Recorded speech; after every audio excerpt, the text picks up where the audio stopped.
Ako po si JB Alibuyog, taga San Julian, Bantay, Ilocos Sur. Dati po akong branch manager ng aking pinagtatrabuhan sa Fundline Finance Corporation.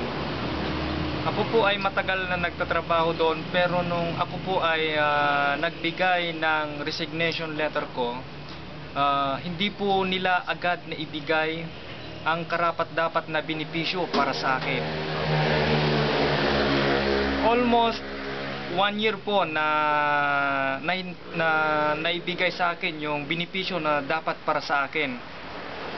Ako po ay clear na sa mga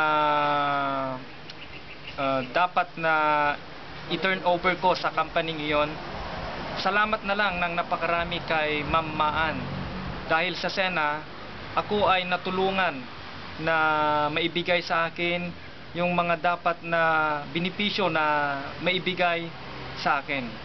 Kaya kay Ma'am Maan at sa departamento na kanyang pinagtatrabahuan, maraming salamat dahil sa inyo na ibigay yung dapat na maibigay na benepisyo para sa akin. Salamat po.